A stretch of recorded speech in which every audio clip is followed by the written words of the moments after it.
नमस्कार मित्रों, मैं Truvina Yadav, assistant professor political science. मेरे इस यूट्यूब चैनल पर आप सभी का स्वागत है। आज के अपने इस लेक्चर में मैं मत्स्य यूनिवर्सिटी के बीए पार्ट थर्ड में हम पाश्चात्य राजनीतिक विचारक के अंतर्गत मैकियावेली पढ़ रहे हैं।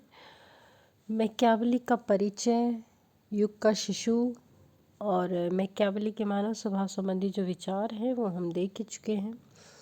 आज का जो हमारा लेक्चर है उसमें हम मैकियावेली का एक बहुत ही महत्वपूर्ण विचार, राजनीति का धर्म और नैतिकता से पृथक्करण, पढ़ेंगे। देखिए, मैंने जब मैकियावेली का मानव स्वभाव संबंधी विचार आपको पढ़ाया था तो उस समय बताया था कि मैकियावेली का शासन संबंधी, धर्म नैतिकता संबंधी जो पृथक्करण है, ये सारे विचार उसके मानव स्वभाव संबंधी विचारों पर आधारित हैं।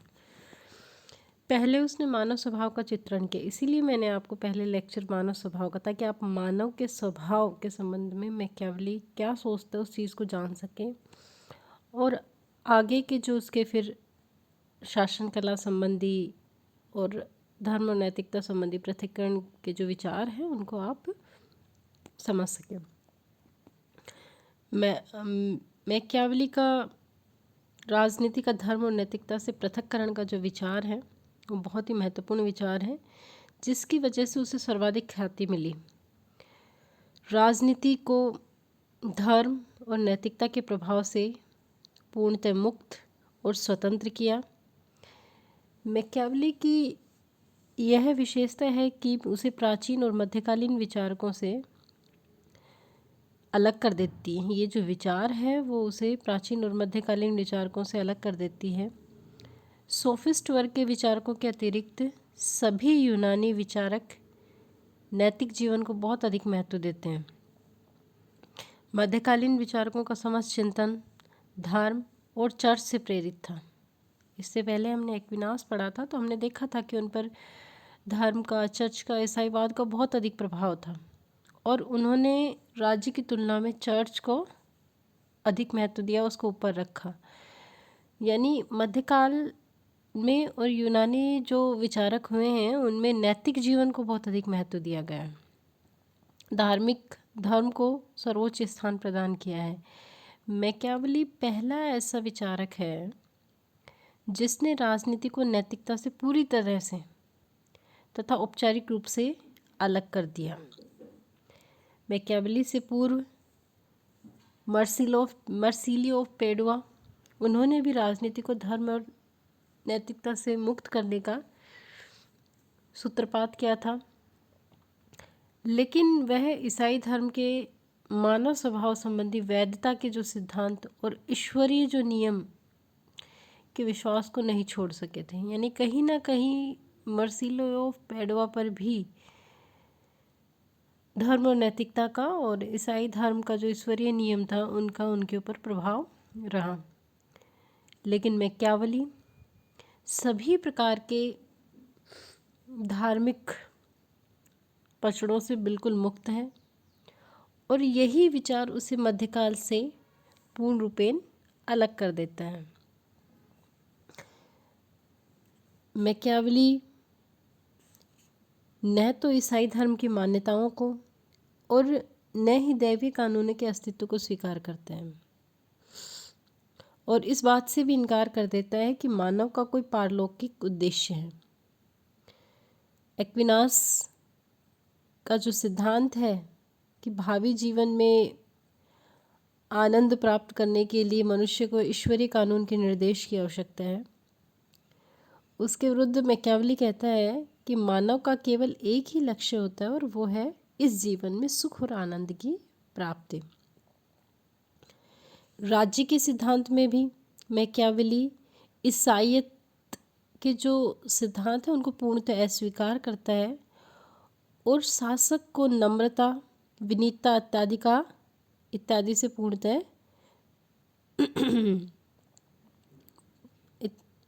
इत्यादि से पूर्णतः मुक्त कर देते हैं। वो अपने प्रिंस में किसी भी प्रकार की नैतिक सीमाओं में नहीं बनता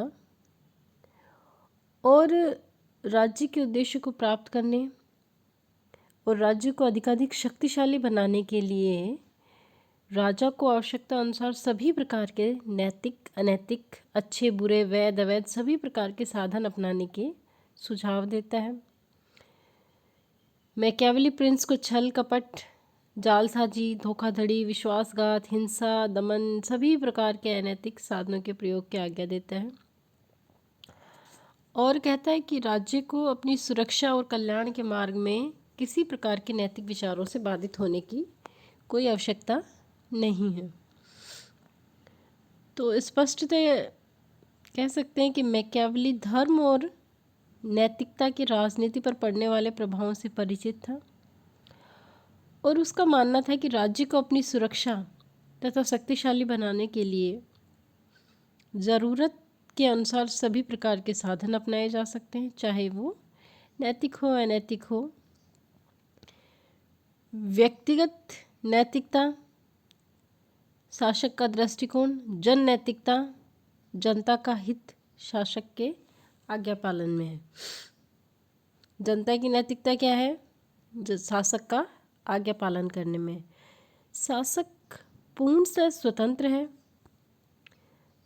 और वह किसी भी नैतिकता के बंधन में नहीं बंधा है। मैकियावेली के अनुसार राजा को राज्य की सुरक्षा की चिंता करनी चाहिए। साधन तो सदैव आदरणीय ही समझे जाएंगे और सामान्यतः उसकी प्रशंसा ही की जाएगी। यानी राजा का सबसे जो महत्वपूर्ण कर्तव्य है वो है अपने राज्य की सुरक्षा करना, अपने राज्य को एकताबद्ध रखना, अपने राज्य को एक शक्तिशाली राष्ट्र राज्य के रूप में स्थापित करना, अपने राज्य का निरंतर विस्तार करना। यही राज्य का सबसे महत्वपूर्ण उद्देश्य, सबसे महत्वपूर्ण लक्ष्य है और इस लक्ष्य की प्राप्ति के लिए वो कोई भी साधन अपनाए वो सदैव क्या समझे जाएंगे? आदरणीय ही समझे जाएंगे और उसकी सदैव क्या की जाएगी? प्रशंसा ही की जाएगी। इसे मैकियावेली एक उदाहरण से भी समझाता है और कहता है कि प्रत्येक व्यक्ति जानता है कि राजा के लिए अपने वचन का पालन करना और नीतिपूर्वक आचरण करना प्रशंसनीय है। फिर भी हमारी आंखों के सामने जो कुछ घटा है उसमें हम देखते हैं कि केवल उन्हीं राजाओं ने महान कार्य किए हैं जिन्होंने चालाकी से दूसरों को पीछे छोड़ दिया। इसलिए एक बुद्धिमान शासक अपने वचन का पालन नहीं कर सकता और न ही उसे ऐसा करना चाहिए यदि ऐसा करना उसके हित में न हो। यानी वो उदाहरण के माध्यम से इतिहासवादी उसने दृष्टिकोण अपनाया है। उदाहरण से माध्यम से समझाने का प्रयास करता है कि ये हम सभी जानते हैं कि जो एक नैतिक आचरण करने वाला, अपने वचन का पालन करने वाला राजा होगा बहुत ही प्रशंसनीय होगा, लोगों को अच्छा लगेगा। लेकिन फिर भी यदि हम इतिहास में देखें तो महान कार्य उन्हीं राजाओं ने किए हैं। अपने राज्य का विस्तार, अपने राज्य को शक्तिशाली वो ही राजा बना पाए हैं जिन्होंने चालाकी से या अनैतिक साधनों से दूसरे राजाओं को पीछे छोड़ दिया। इसलिए एक बुद्धिमान शासक वही है जो अपने वचन का पालन नहीं करे और ये ध्यान रखे कि अपने वचन का पालन करना उसके राज्य के हित में है या नहीं है। इन चीज़ को ध्यान में रखकर ही वो अपने निर्णय ले। मैकियावेली के द्वारा चित्रित नरेश का ये राजा का ये जो गुण है कि वो राजा कहता है कि न कोई चीज़ अच्छी है और न कोई बुरी है, न कोई प्राकृतिक कानून है न कोई सार्वभौमिक कानून है, साध्य ही साधनों का औचित्य है। देखिए महत्वपूर्ण है, साध्य ही साधनों का औचित्य है। यानी साध्य आपका औचित्यपूर्ण होना चाहिए, साध्य आपका सही होना चाहिए। साधन तो सदैव ही नैतिक ही माने जाएंगे, आदरणीय ही माने जाएंगे, प्रशंसनीय ही माने जाएंगे। इसलिए साध्य महत्वपूर्ण है साधन की अपेक्षा। तो राजा को अच्छे साध्य की प्राप्ति के लिए किसी भी प्रकार के साधन का प्रयोग कर लेना चाहिए। इस विवेचन के आधार पर मैकियावेली की जो धारणा है वो ये है कि राजा को ऊपर से दयालु, विश्वासी, धार्मिक और सच्चरित्र होने का ढोंग करते हुए ज़रूरत पड़ने पर निर्दयी, विश्वासघाती और अधार्मिक बनने को तैयार रहना चाहिए। यानी ऊपर से जनता को वो दिखाता रहे दयालु है, बहुत विश्वासी राजा है, धार्मिक है, अच्छा है, सच्चरित्र है, लेकिन ज़रूरत पड़ने पर, आवश्यकता पड़ने पर वो निर्दयी बन जाए, विश्वासघाती बन जाए, अधार्मिक बन जाए। इन सब चीज़ों के लिए भी उसे क्या होना चाहिए? तैयार रहना चाहिए। राज सत्ता को बनाए रखने के लिए साम दाम दंड भेद सभी उपाय अपनाए जाने चाहिए तथा सच्चा राजा वही है जो शेर की तरह शक्तिशाली और लोमड़ी की तरह चालाक हो। देखिए, बहुत महत्वपूर्ण है। सच्चा एक राजा को लोमड़ी और शेर की तरह उसने उदाहरण दिया है कि उसके उनके गुणों को धारण करने वाला होना चाहिए। यानी शेर के जैसा वो शक्तिशाली हो ताकि उसके जो दुश्मन हो उनको वो खत्म कर सके, और लोमड़ी के जैसा वो क्या हो? चालाक होना चाहिए। यानी उसके विरुद्ध यदि राज्य में कोई षड्यंत्र रचता है, उन चीज़ों को वो चालाकी से भांप जाए और उन पर नियंत्रण स्थापित कर सके। और कहता है कि यदि मनुष्य श्रेष्ठ होते तो ऐसी स्थिति ही नहीं आती कि वे दुष्ट तथा बुरे हैं। अतः ऐसे लोगों के नियंत्रण तथा उन पर शासन करने के लिए दोहरी नीति अपनानी चाहिए। मनुष्य श्रेष्ठ तो है नहीं, यदि श्रेष्ठ होते तो ये नीति ही नहीं अपनानी पड़ती, राजा को या धार्मिक कार्य ही नहीं अपनाने पड़ते। अब चूंकि लोग श्रेष्ठ नहीं हैं, इसलिए राजा को क्या करना चाहिए? उनको नियंत्रित करने के लिए दोहरी नीति अपनानी चाहिए। दोहरी मतलब एक तरफ वो अच्छा दिखे और दूसरी तरफ वो अधार्मिक या विश्वासघाती, निर्दयी भी बन जाए। अनैतिक और अधार्मिक कार्यों का समर्थक होने के बावजूद वह राजनीतिक क्षेत्र में धर्म की उपयोगिता को स्वीकार करता है। राज्य में धर्म को महत्वपूर्ण मानता है। क्यों? क्योंकि वो मानता है कि धर्म जो है वो सभ्य जीवन का आधार है। व्यक्ति अनेक बार राज्य के कानूनों की अवहेलना कर देते हैं, पर धर्म और ईश्वरीय जो कानून है उनकी अवहेलना नहीं करते। देखिए, हम आगे पढ़ेंगे कि धर्म को, आप सोच रहे होंगे कि आप एक तरफ तो कह रहे हैं कि धर्म का पृथक्करण करता है राजनीति से, दूसरी तरफ कह रहे हैं कि मैकियावेली तो धर्म को महत्वपूर्ण मानता है, उसकी उपयोगिता को स्वीकार करता है। लेकिन इसके पीछे भी आप आगे जब इसको समझेंगे तो समझेंगे क्या मकसद है, धर्म क्यों उपयोगी है। जो कहता है कि व्यक्ति जो है बहुत बार कानून, राज्य के जो कानून उनको तोड़ देता है, उनकी अवहेलना कर देता है, लेकिन धार्मिक व ईश्वरीय जो कानून है उनसे उनका वो हमेशा पालन करता है, उनसे वो हमेशा डरता है। इस कारण राजा को ऐसे गुणों को धारण करना चाहिए जिससे ये लगे कि राजा दया, धर्म, विश्वास, सच्चरित्र और धार्मिकता की साकार मूर्ति है। धर्म का प्रपंच रचना चाहिए राजा को। इस कारण वह डिस्कोर्सेस में लिखता है कि जो राजा और गणराज्य अपने को भ्रष्टाचार मुक्त रखना चाहते हैं, उन्हें सर्वप्रथम समस्त धार्मिक संस्कारों की विशुद्धता को बनाए रखना चाहिए और उनके प्रति उचित श्रद्धा भाव रखना चाहिए, क्योंकि धर्म की हानि होते हुए देखने से बढ़कर किसी देश के विनाश का और कोई लक्षण नहीं है। यानी राजा को सदैव धार्मिक संस्कार जो है उनका पालन करना चाहिए, उनकी विशुद्धता को बनाए रखना चाहिए, लोगों को जो श्रद्धा भाव है उनका सम्मान करना चाहिए। परंतु यदि हम इसकी हकीकत देखें तो मैकियावेली धर्म को जो है राज्य की सुरक्षा के लिए प्रयोग करता है। यानी राज्य की सुरक्षा के लिए धर्म को एक साधन के रूप में समझता है। उसका धर्म का जो विचार है वो उपयोगितावादी है। धार्मिक और नैतिक मान्यताओं का पालन वहीं तक राज्य की सुरक्षा तथा शक्ति के साधन के रूप में महत्वपूर्ण है जहाँ तक वो राज्य की सुरक्षा के लिए काम आ सके।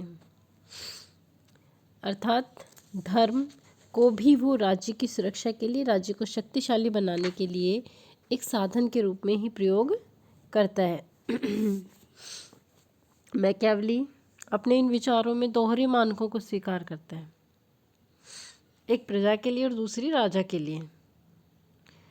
राजा जो है उससे वो अपेक्षा करता है कि वो अपने उद्देश्य की प्राप्ति के लिए नैतिक और अनैतिक दोनों प्रकार के साधनों का प्रयोग करे। वहीं नागरिक जो है उनको कहता है कि नागरिकों में सद्गुणों को उत्पन्न करने के लिए राजा धर्म का सहारा ले, नागरिक सद्गुणी हो, एक बुद्धिमान शासक को देखना चाहिए कि निजी नैतिकता के मानकों का पतन न हो। तो इस तरह का वो विचार अपनाए। मैकियावेली का राजनीति का धर्म और नैतिकता से पृथक्करण के कुछ हम कारण देख सकते हैं। पहला जो कारण है वो ये है कि मैकियावेली यूनानी दार्शनिकों की भांति राज्य को सर्वश्रेष्ठ और सर्वोच्च संगठन मानता है, और उसका विचार है कि राज्य के हित व्यक्तिगत हितों से बहुत ही उच्च और महत्वपूर्ण होते हैं, और इसीलिए राजा को राज्य के हितों को ध्यान में रखकर साधनों का प्रयोग करना चाहिए।